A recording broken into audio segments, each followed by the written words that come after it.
Welcome to our journey back in time to the Middle Ages, a period filled with mystery, intrigue, and fascinating facts. Often misunderstood, this era saw the rise of powerful empires, the devastation of the Black Death, and the enduring legacy of the feudal system. From the grandeur of medieval castles to the horrors of the Inquisition, we'll unravel the tapestry of the Middle Ages and explore the events and figures that shaped this pivotal period in human history. Prepare yourself for a captivating exploration of a time both brutal and beautiful, where knights roamed the land and faith moved mountains.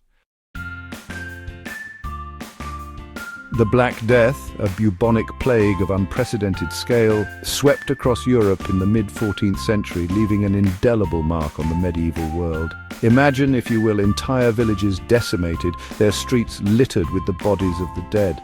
The stench of decay hung heavy in the air, a chilling testament to the plague's gruesome toll. This devastating pandemic, spread by fleas carried by rodents, wiped out an estimated 1/3 of Europe's population. The social and economic consequences were profound, leading to labor shortages, religious upheaval, and a reassessment of the very nature of life and death. To understand the Middle Ages is to understand the feudal system, a hierarchical structure that governed society and land ownership. At the very top resided the king, the ultimate authority in the land. Beneath him stood the powerful lords, granted vast estates in exchange for loyalty and military service to the crown. These lords, in turn, granted smaller parcels of land to vassals, who swore oaths of fealty and provided knights for their lord's army. At the bottom of this intricate pyramid toiled the peasants, bound to the land, working the fields to support those above them. This system, though seemingly rigid, provided a level of stability and order in an often chaotic world. Dominating the landscape, medieval castles stand as enduring symbols of the Middle Ages. These imposing structures, built for defense and a show of power, were much more than just military strongholds. They served as homes to noble families, administrative centers, and safe havens for local populations in times of war. Imagine thick stone walls, towering turrets, and fortified gatehouses designed to withstand even the most determined siege. Life within these walls could be harsh, yet they fostered a sense of community and offered protection in a world fraught with danger. Central to the medieval world were the knights, warriors bound by a code of chivalry that dictated their conduct both on and off the battlefield. More than just skilled horsemen and swordsmen, knights were expected to be courageous, loyal, and chivalrous, upholding the virtues of honor and courtesy. They pledged to protect the weak, defend the church, and courtly love, often expressed through songs and poetry, became an integral part of their code. Tournaments, grand spectacles of combat and skill, provided knights with the opportunity to display their prowess and win glory in the eyes of their peers. The Crusades, a series of religious wars waged between Christians and Muslims for control of the Holy Land, spanned over 2 centuries and left an enduring legacy. Motivated by religious zeal, political ambition, and economic gain, European knights embarked on perilous journeys to the east. These clashes of civilizations resulted in the loss of countless lives and had a profound impact on the relationship between the Christian West and the Islamic East, fostering cultural exchange but also sowing the seeds of mistrust and conflict. The medieval world possessed a unique approach to medicine, a blend of ancient wisdom, herbal remedies, and religious beliefs. Physicians, often trained in monasteries, relied on a combination of observation, astrology, and the teachings of ancient Greek and Roman scholars. Bloodletting, a practice believed to restore balance to the body's humors, was a common treatment for a wide range of ailments. While some remedies proved effective, many relied on superstition and religious faith. The Church played a significant role in healing, with saints often invoked for their intercession. Chapter 7.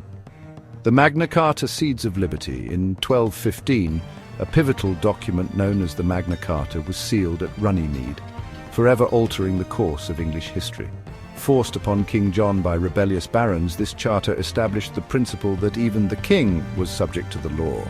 It guaranteed certain fundamental rights, including the right to a fair trial and protection from unlawful imprisonment.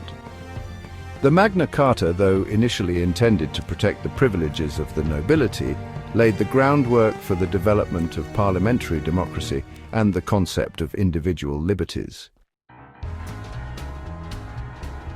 Chapter 8. Guilds and Trade, the lifeblood of medieval towns.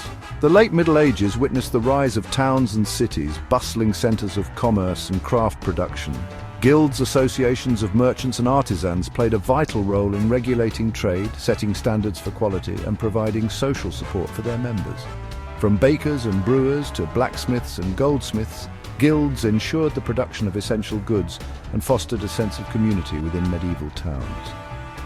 Trade routes stretching across land and sea connected Europe to the riches of the East, bringing spices, silks, and new ideas to the West. Chapter 9. The Inquisition, a time of fear and persecution. Established in the 13th century, the Inquisition was a powerful institution tasked with combating heresy within the Catholic Church. Operating on the belief that religious unity was essential for social order, the Inquisition sought to root out and punish those deemed to be heretics. Trials, often lacking in due process, were conducted, and punishments ranged from imprisonment to execution by burning at the stake. The Inquisition's methods instilled fear and suspicion, casting a long shadow over the late Middle Ages. Chapter 10. The 100 Years' War, a legacy forged in battle. Lasting for over a century, the 100 Years' War was a protracted conflict between England and France, fueled by dynastic disputes, economic rivalries, and national pride. From the fields of Crécy to the siege of Orléans, this brutal war witnessed the rise of new military technologies, such as the longbow and cannon, which forever changed the face of warfare. Iconic figures like Joan of Arc emerged, inspiring their countrymen and becoming enduring symbols of courage and faith. The 100 Years' War, though devastating in its toll, ultimately contributed to the development of distinct national identities in England and France. Outro: Echoes of the Past. Thanks for joining us on this journey through the Middle Ages, from the devastating Black Death to the soaring heights of Gothic cathedrals. We've explored a period marked by both brutality and brilliance. The Middle Ages, though often misunderstood, laid the foundation for the modern world, shaping our laws, our beliefs, and our understanding of ourselves. Don't forget to like, subscribe, and hit the bell icon for more fascinating historical insights.